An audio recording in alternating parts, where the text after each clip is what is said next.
Hey guys, you guessed it. It's finally time. After 4 reviews, it's finally time to put together Solomon Grundy.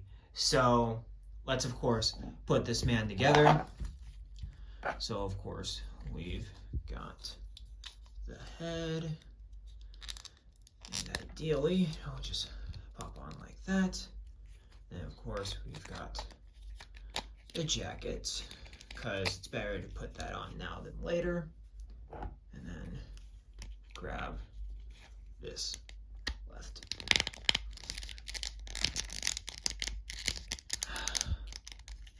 Is that in there? I can't tell. I think it's in there. We'll find out. And then, of course, put in the right leg.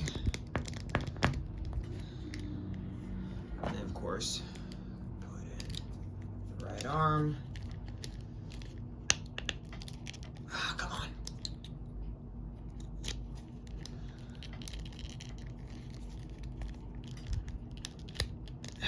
There we are. I felt the click.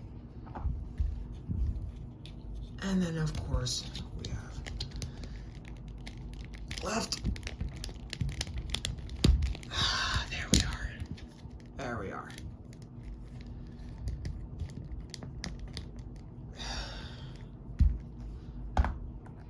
And there we have our completed Solomon Grundy. And here we are with the completely built Solomon Grundy. So let's get him off the turntable and in for a closer look. So, of course, this man is Cyrus Gold. He was a mobster who was killed, thrown in a swamp, and the swamp was like, nah, you're not dead anymore. So he's Grundy now. He's a zombie. And that's basically it. Very similar to the Swamp Thing origin, except he didn't become Avatar of the Green and one of the most powerful things in DC Comics. Instead, he's just a zombie. So, overall, short rundown on Grundy. And of course, his name is Cyrus Gold, former mobster, that kind of thing.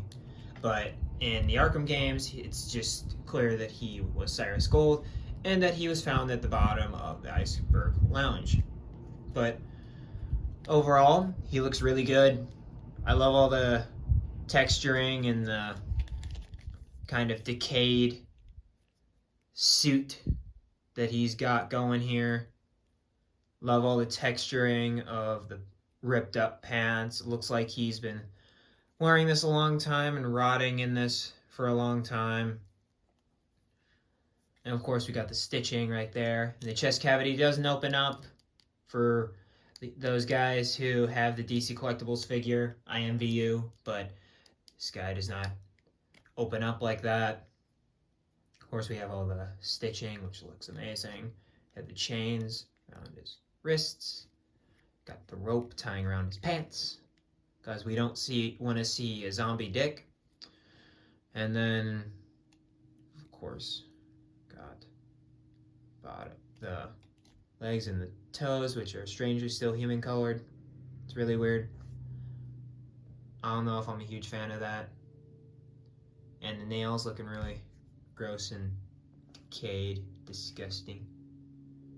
Just like the nails on the hand right there. Very disgusting. Very disgusting. Overall, pretty decent zombie fig.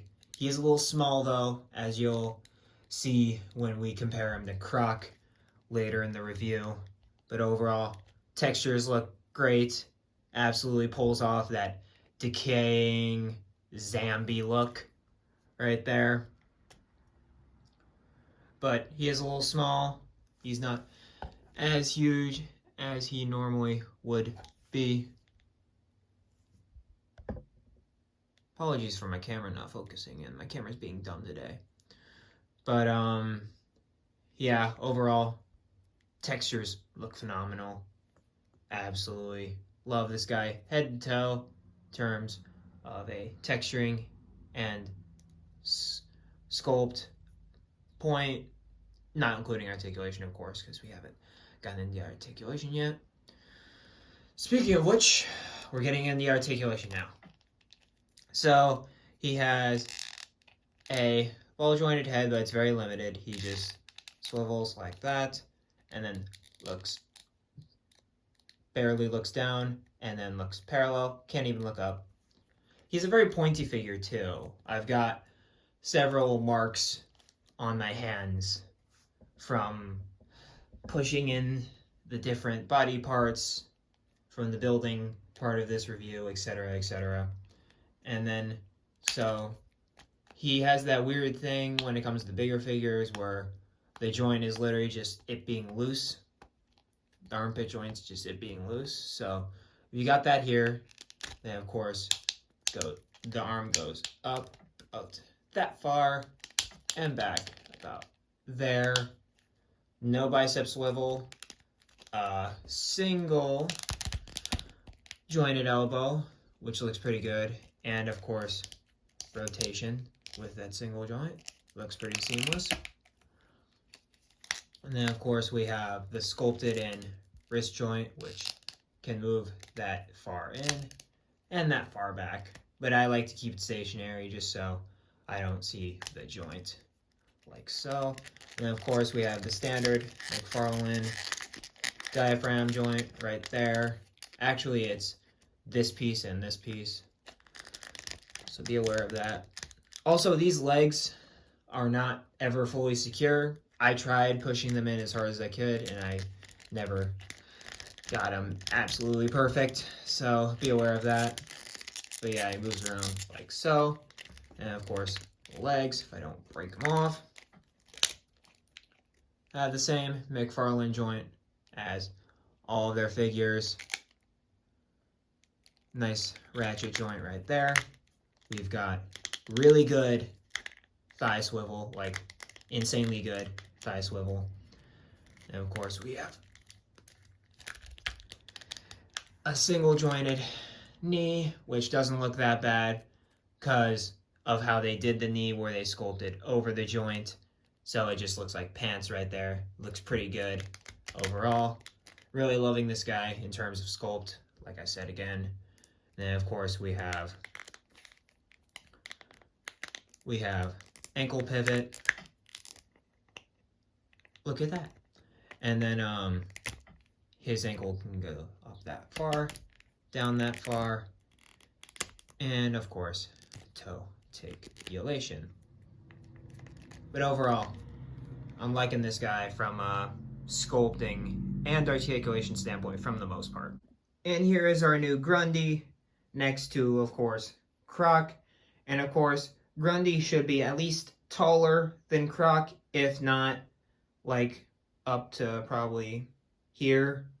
He's a huge dude in the game. He's absolutely humongous in the game, but he should be at least as tall as Croc.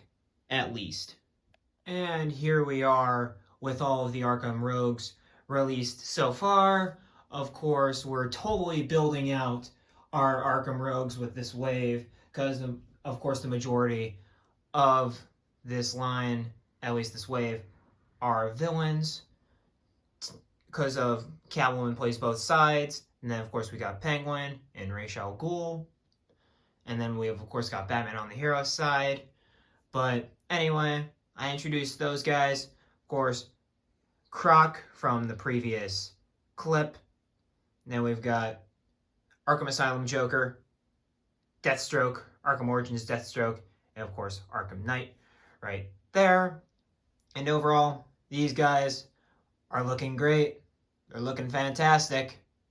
I absolutely love them together. They look, oh my god, it's fantastic.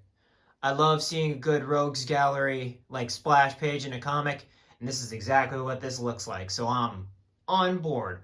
All we need, like I keep saying, is, come on Todd, Two-Face and Riddler. That's all I'm saying. And then you've got a complete Rogues Gallery. Like, what are you doing? Stop messing around and make a Two-Face and Riddler. Like, come on.